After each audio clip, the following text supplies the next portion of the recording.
Up News 74, KCBS. If you ever took one of those ordinary round 1-quart ice cream containers, a handful of paper fasteners, a couple of paper clips, some number 36 enameled copper wire, a small piece of silicone or galena, and a pin or two, and transformed it all into a radio set, well, you're not as young as you used to be. Unbelievably, it worked. You could hear the Paul Whiteman Orchestra and Will Rogers and President Coolidge. How unbelievably primitive your crystal set would seem now. But is it possible that your cat's whisker might still receive a message that simply is not getting through the marvelously sophisticated equipment we have today? Yes, Miss Hastings? It's Mr. Cartwright of National Industries. He wants to congratulate you. Tell him that I'm in a meeting. And you've got 4 other calls on Well, hold. tell them all I've gone to Outer Mongolia for the afternoon. Oh, yes, Mr. Fowler. What should I say if they ask me why? Oh, tell them I had to buy some yak butter. And, yes, Miss Hastings, could you come in? Oh, wow.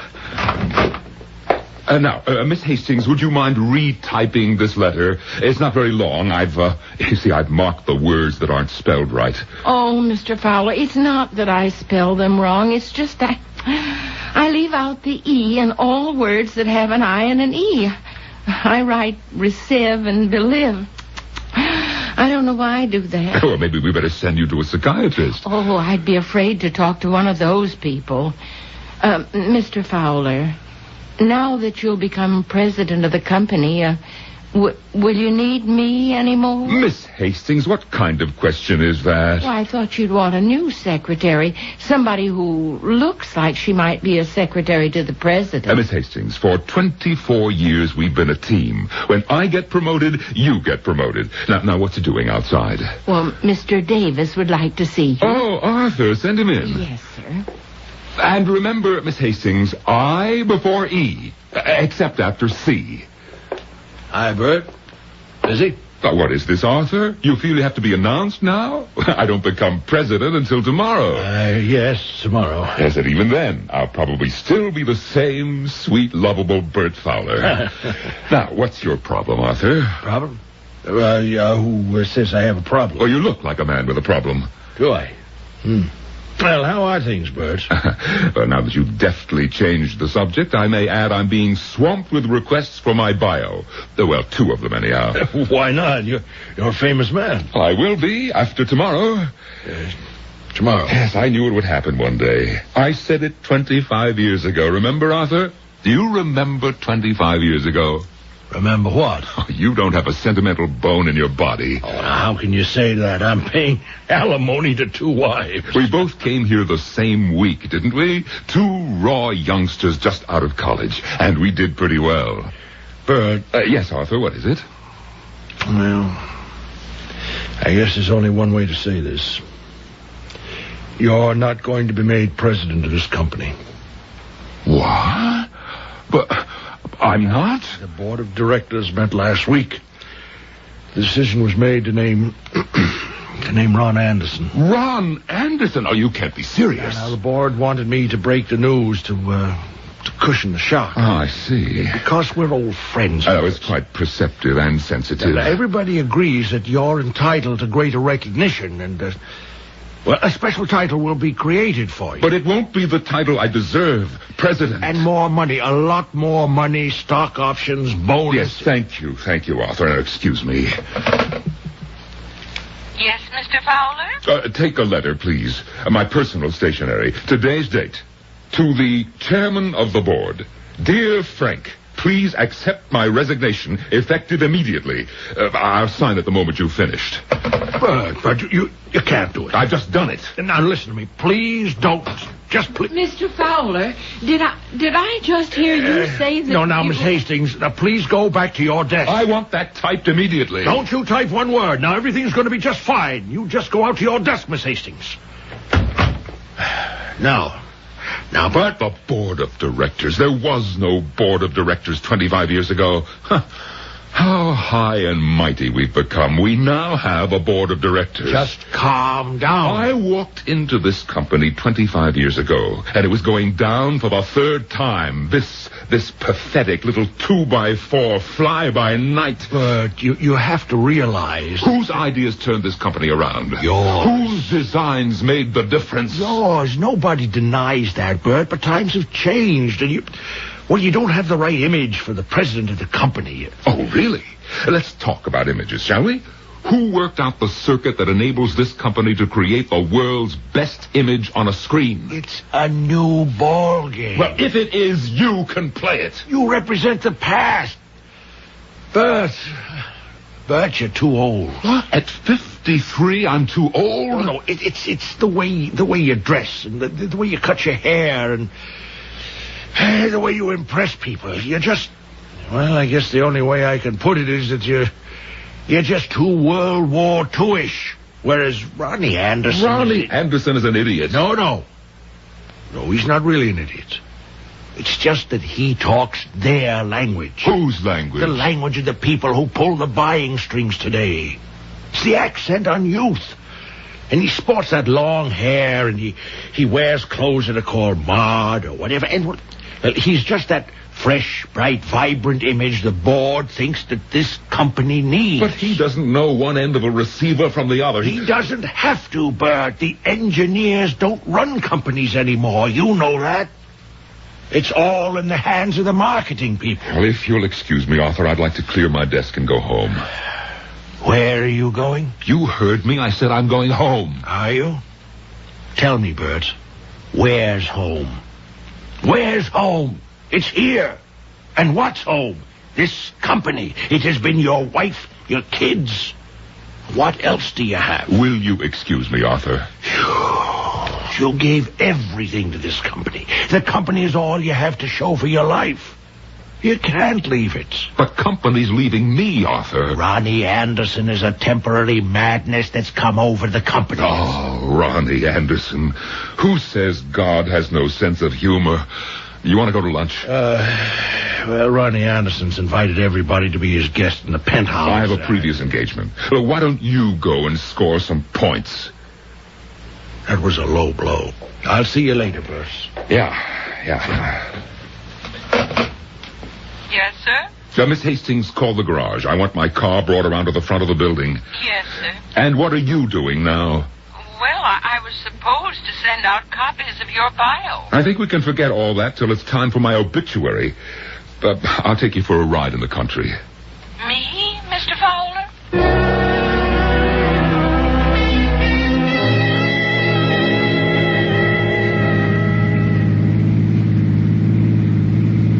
Thank you for lunch, Mr. Fowler.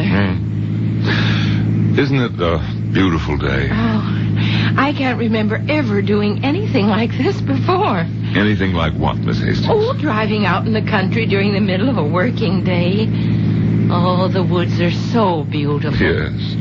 Now, you've been my secretary for so many years, Miss Hastings, and, well, I know so little about you. For example, why have you never married? Well, because no one ever asked me. You never married because no one ever asked you. And I never married because I never asked anyone. Why are all those cars parked along the side of the road? Oh, well, according to those signs, it's a garage sale. Oh, what's a garage sale? Oh, people want to get rid of a lot of old things around the house, so they just hold a sale. What a coincidence. I'm an old thing that was gotten rid of today myself. You know, I feel an affinity for this place. Let's stop and browse about.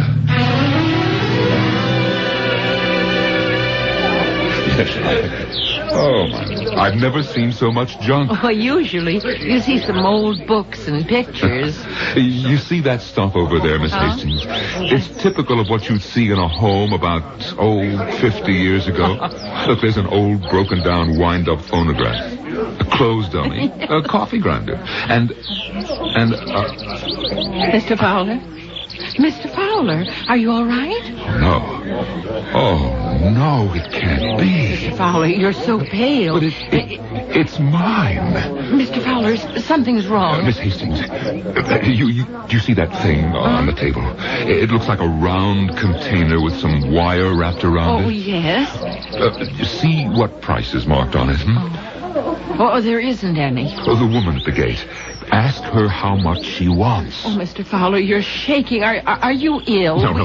Find out how much she wants. I have to have it.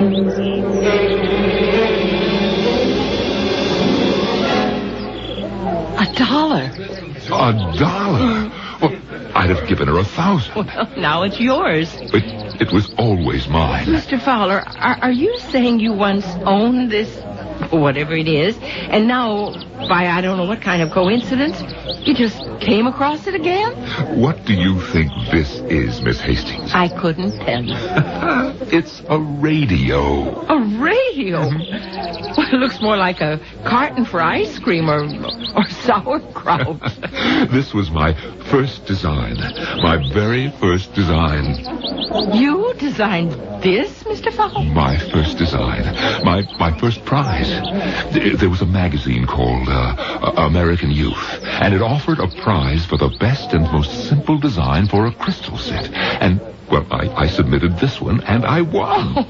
I was 10 years old, and I won. The magazine printed the diagram for this, and youngsters all over the country copied their own sets from it.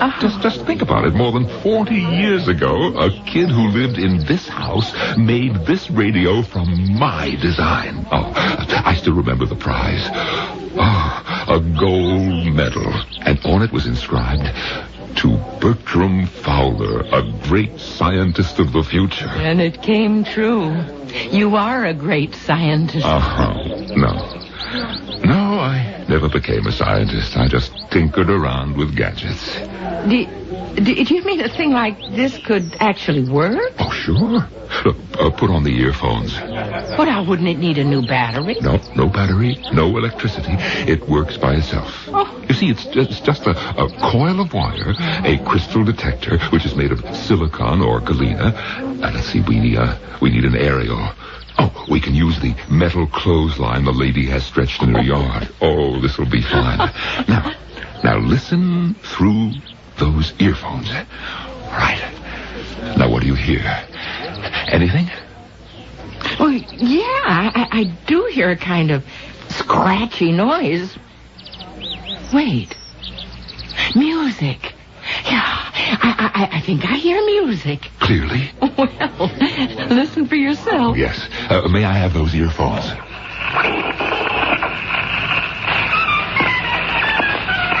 Why, that's the music of Paul Whiteman, King of Jazz.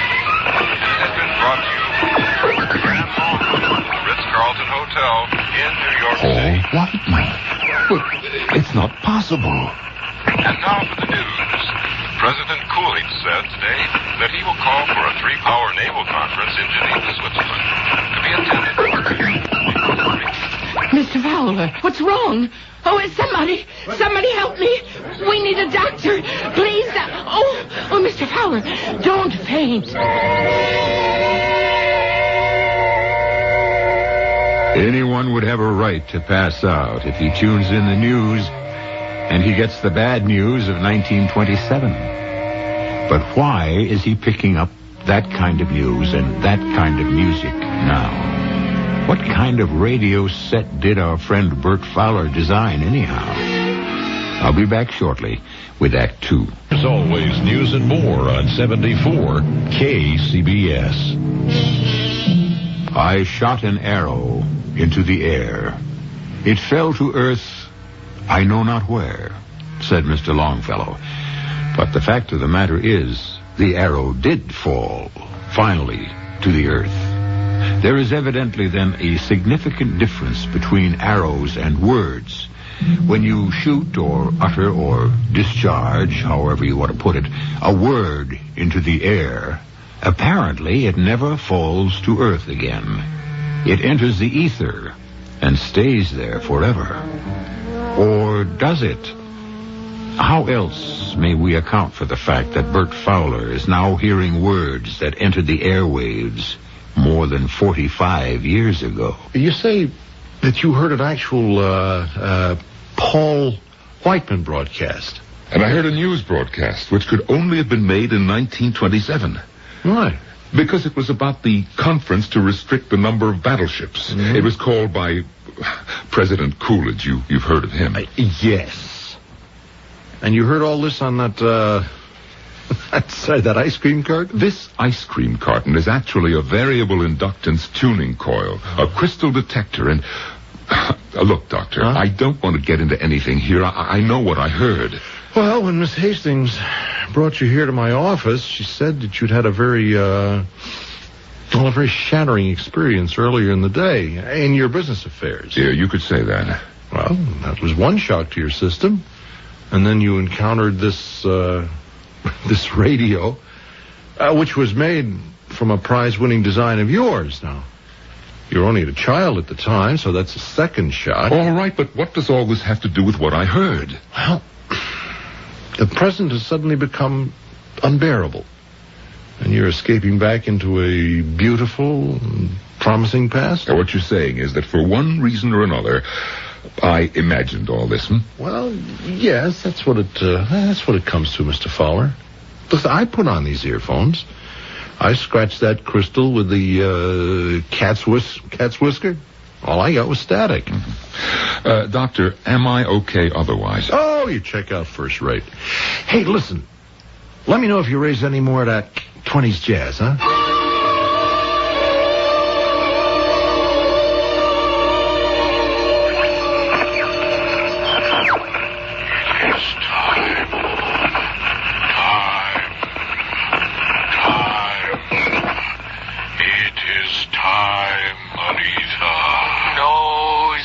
No,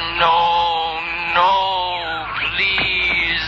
I beg you. Aletha, I have waited and waited. Mr. Fowler. Mr. Fowler. Yes. Yeah, what is it, Miss Hastings? Oh, let me take Mr. these earphones Fowler. off. Let me take these earphones off. You're due at a meeting in Mr. Anderson's office. Oh, yeah, that's right. You know, Miss Hastings, I'm hearing the strangest voices on this old radio of What mine. kind of voices? Well, I don't know. Oh, Mr. Fowler, I wish I could hear the voices you say you hear. They're there. They're loud and clear.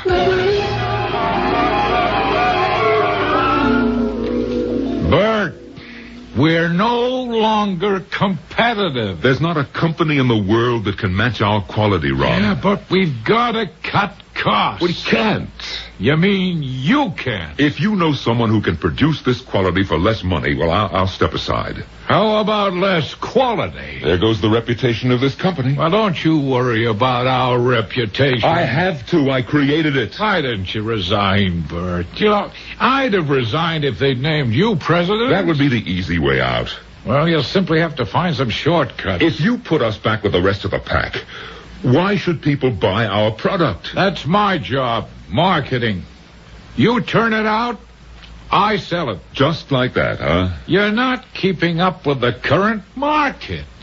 Neither is your friend, Arthur Davis. What about Arthur? Well, I almost fired him today. Why? He has a lot to learn about publicity. That little thingamajig of yours, that crystal set, just because it won a prize almost 50 years ago, he thought it was worth sending word to the press. For that you'd fire him? Oh, here's that old magazine. It's dead and gone, and pictures of kids in short haircuts and knickers, and this crazy-looking carton with all those clips and fasteners. And you're our executive engineer? Ron, you may have missed the point. The image is old-fashioned. The direction is backwards.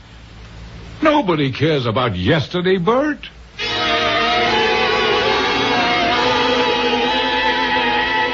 Mr. Anderson's secretary just called. You're supposed to have a cost analysis ready for the meeting tomorrow morning. I know. Well, if you don't give it to me to type, They won't have it. That's very well put. And I know you haven't even started it. That's right. Now, Mr. Fowler, don't you think that you Zephyr and Aletha. Zephyr is a man's voice. It sounds like a man's voice. And Aletha, it must be a woman's voice, but who are they? Who are they? Mr. Fowler, should I call back and tell Mr. Anderson's secretary the report will be ready? Yes, you do that. Or else, well, tell her it won't be ready. Any way you feel. But, Mr. Fowler... And now, Miss Hastings, you must excuse me. Are you going to listen to that thing again?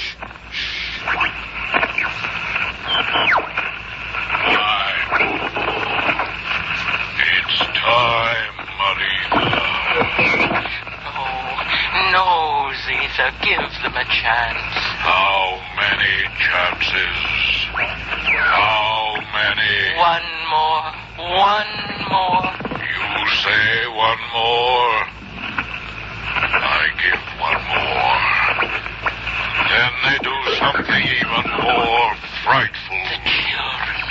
The children of today, they are different. There's so little space, so few planets that are green, and cool, and fertile. Another chance. Neither you and I, we would use the space wisely. What space? What space? Young men and women, they will be different.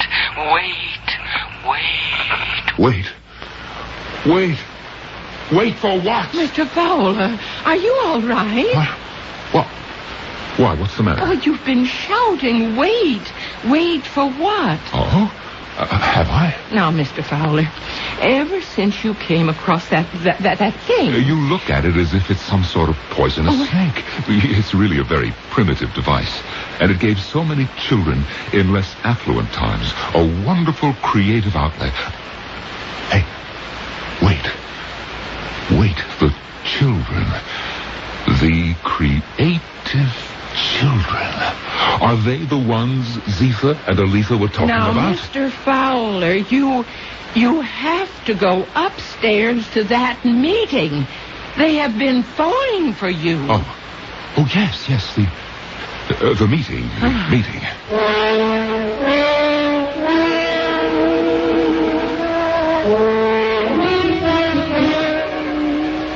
I don't see where there's a reduction in any of these costs, Bert. That's right, Ron, you don't. I thought we agreed that we would cut costs. No, as a matter of fact, I think we have to increase them. You know what you're saying. Certainly. I'm the president of this company. I set the policy. I am not aware that the board has canceled its commitment to quality. I see. So you want to take this to the board? Absolutely. You're supposed to be the hotshot, but how much ability does it take to sell cheap junk? If you're any good, you should be able to sell quality. I would like to remind you that the board has already chosen me over you. Ah, then what are you worried about?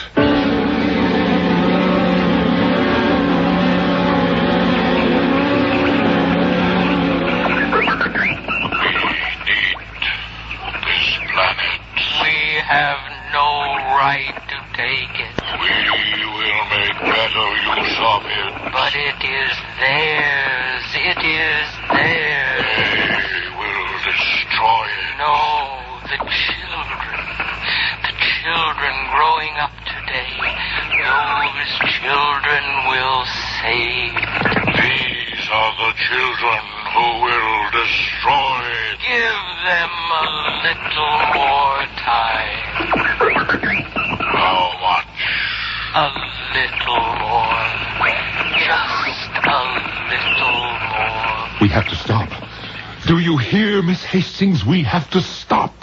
Mr. Fowler, I don't understand you. What are you saying? We have to stop. Stop what? Stop destroying the world. Oh. Miss Hastings, tell Arthur Davis I must see him in my office right away. Arthur? I want you to contact the science editors and writers of all the newspapers, magazines, and wire services. What for, Bert? What for? I'm going to hold a press conference, that's what for. Well, what? Well, have you cleared it with Ron? No, I haven't cleared it with Ron, and I don't intend to clear it with Ron either. Now, you just get these guys to meet with me, say, Tuesday morning. You'd have to tell me why. And I would have to check it out. Arthur, I'm asking you to do this for me. Please, Bert. Ron calls the shots, you know that. Sure. Yes, sure.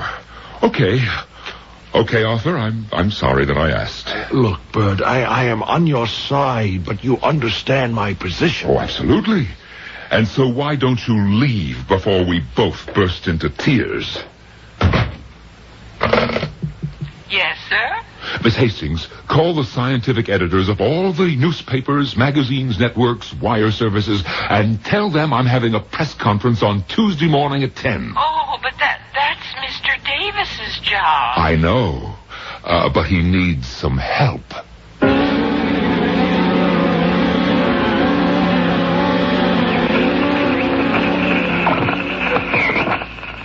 Wait, Zeta.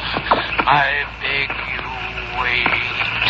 Every day, they do further damage, wreak greater havoc, sow sorrier destruction.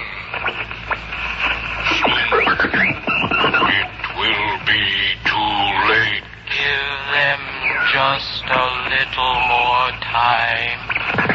More time. Now, what I have just played back for you, ladies and gentlemen, is the tape recording of voices that were picked up on this old crystal detector. The message is clear. The world is in danger. It will be taken over by another race or kind, or call it what you will, unless... What is this guy? No, wait. No, wait, please, don't go. Listen to me. Please listen. There's almost no time left. We're running out of time. Now, please, Mr. Fowler, you can't get so excited. They don't believe me, Miss Hastings. They don't believe me.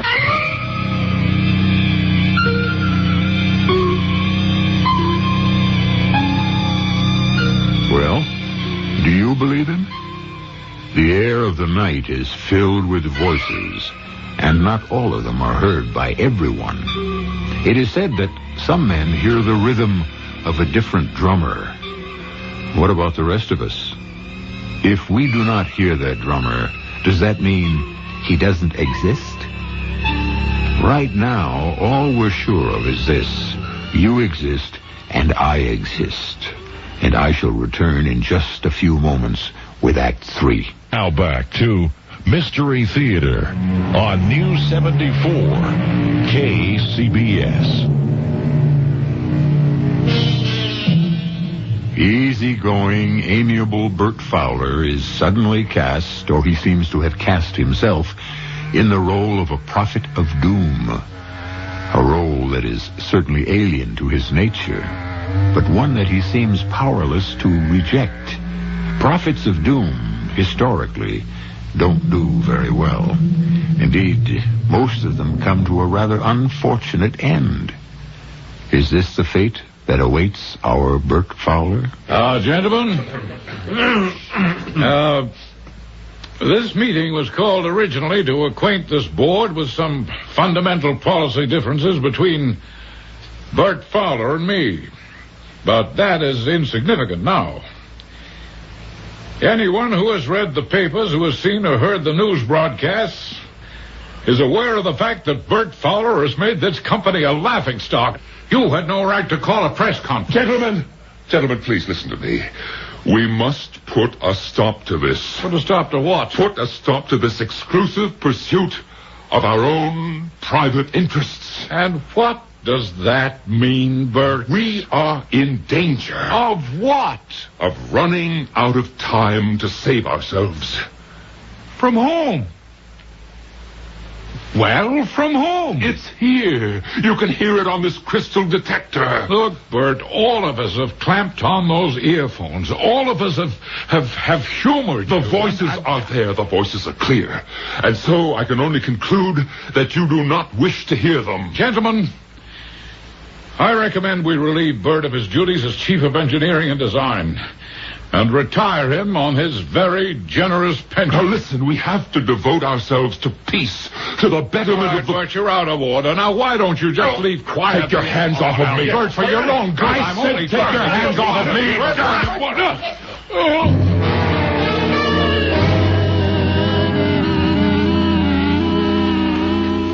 Not so good, Mr. Fowler. Oh, I don't know what came over me, Doctor. A fine crusader for peace you turned out to be. You slugged the first guy who disagrees with you. Yeah. Doctor, what am I doing here in this hospital? Well, you're going to be observed. What does that mean? Oh, well, this will give you a chance to cool off.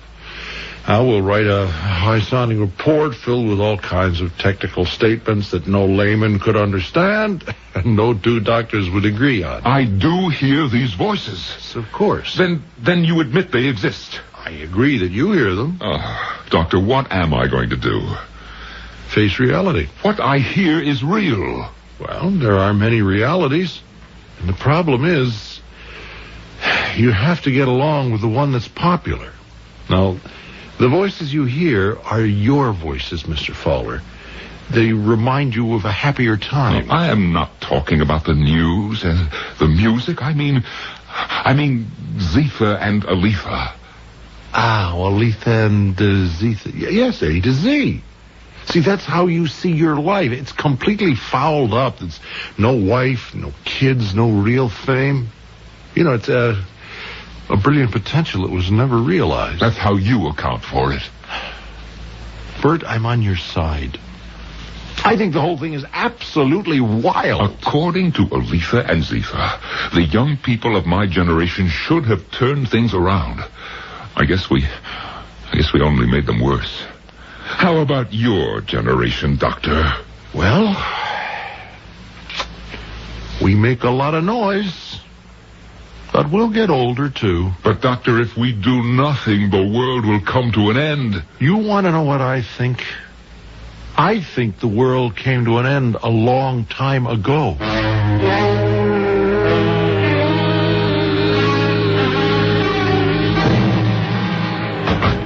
Welcome home, Mr. Fowler. Thank you, Miss Hastings. The company told me I should stay on as your secretary. That's one of the bonuses you get at the end of a rat race, assuming you've been one of the bigger rats. Although I don't know what my duties are. Well, you come to the apartment every day at 9, and you're going to put in a full day's work. That is, unless you'd rather go get yourself another job. Oh, no. No, Mr. Fowler, I'll never leave you. I'll stay as long as you want me. Now, Miss Hastings, all our lives, we've been looking out for number one. You follow this? Yes, sir. And so, despite all the other theories, that is the basic reason the world has gone to hell. Do you agree? If you say so, Mr. Fowler. Yes. People have to start looking beyond themselves. We just have to do things that will turn the world around. Yes, Mr. Fowler. Now, this is something that has to begin at the top. Once the leaders understand what their true mission has to be, we can save ourselves. Now, I've drawn up a list of important people. After all, I was somebody myself. There's no doubt about that, Mr. Fowler. I have worked with people in government, in the military, in industry, and not just here, but also abroad. And I'm going to put it to these people. Now, here's the list, and I want you to put through some calls for me.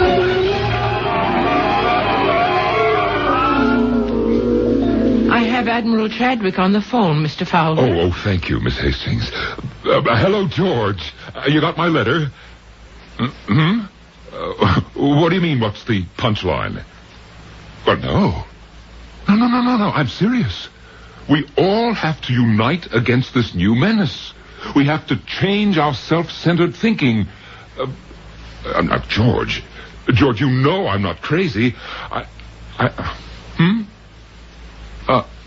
Sure. Oh, yes.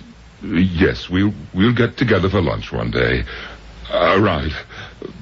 Bye. Well, at least he returned the call. I'm sorry, Mr. Fowler. Now, who else have you tried? Oh, Mr. Cartwright of National Industries. He always seems to be in a meeting. Mr. Taylor's out of town. I just can't get anybody. I'll see who it is. Hello, Miss Hastings. Oh, good morning, Mr. Davis. What? Arthur, sit down. You like a drink? No. No. Well, what is it, Arthur? I like to think that we're still friends. If you like to think so, by all means. But what you're doing is, to a person who knows you, it's heartbreaking. And what am I doing? You're making a damn fool of yourself. The way you write letters to people and the way you call them on the phone and try to waylay them in the offices. Bert, you look ridiculous. Do I?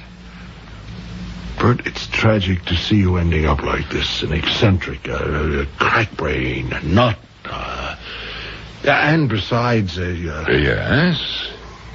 well, there's the company. Oh, but I've retired. I'm no longer with the company. Your name will always be associated with the company.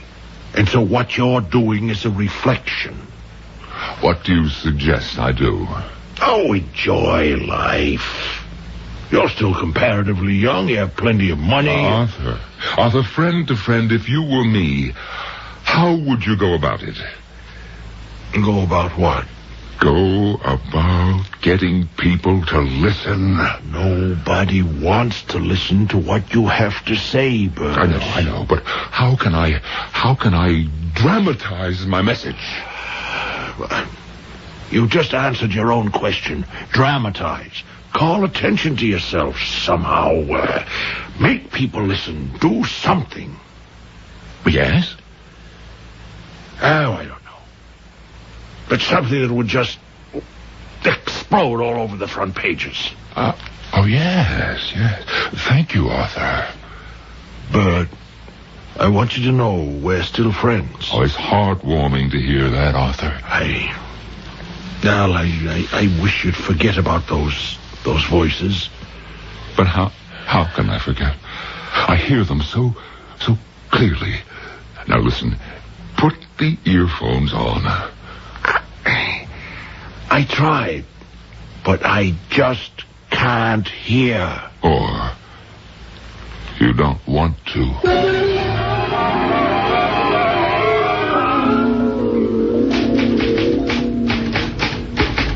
Miss Hastings, what are you doing? Oh, I'm typing your letter to the President of the United States and a copy for the Premier of the Soviet and the Prime Minister of China. Well, just hold off on that for a little while. Oh, yes, sir. Miss Hastings, you don't think that I'm crazy, do you? Oh, no, sir. Well, take the rest of the day off. I'm thinking of trying a different strategy. Yes, sir. Arthur was right. He said I should try something that would explode all over the front pages. Now, what do you mean, Mr. Fowler? I simply have to make people take me seriously.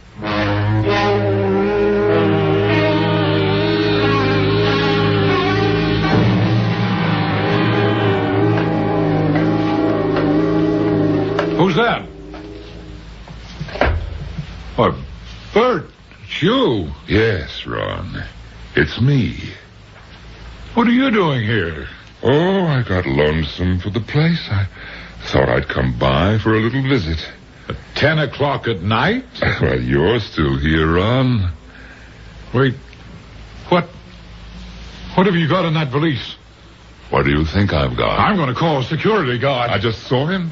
He's asleep, but he's outside. He won't get hurt. What have you got in that valise? Fuses, wiring, for explosives. But you're crazy. Nobody wants to listen. I'll have you thrown into jail. Get out of here. I don't want anybody hurt, not even you. This place will go up in 30 seconds. You're a maniac. Run for your life! You run! Why are you standing there? Because it's my company. I'll stay with it. You're out of your mind. Better run for your life.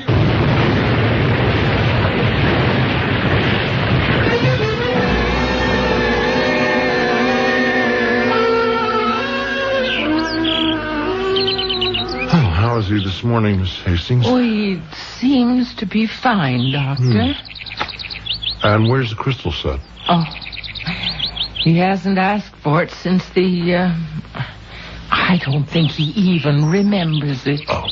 Well, hello, Mr. Fowler. Hello? Oh, yes.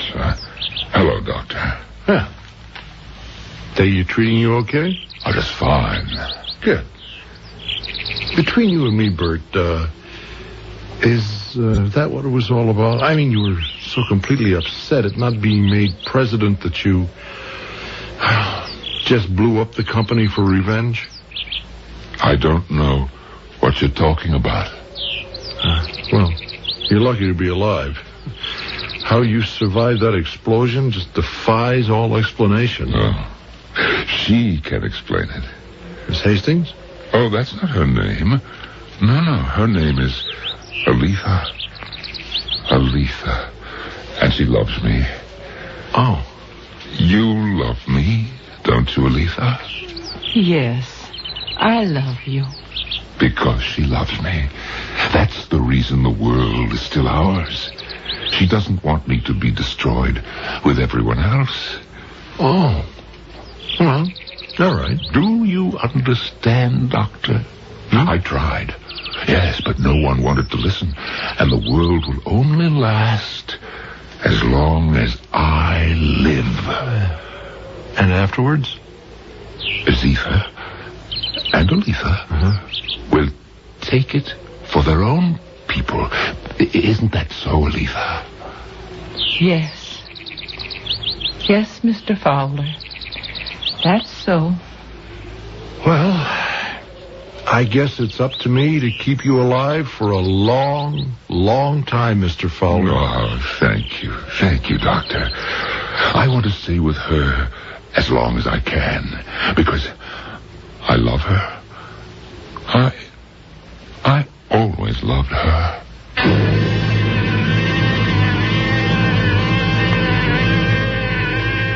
Let's hope he stays with her for a long, long time. Because if her name is Aletha, we are all only safe as long as Bert Fowler lives. Well, you must admit the end of the world could happen any time for any number of reasons. Just add Bert Fowler to the list. At any rate, I'm reasonably sure the world won't end before I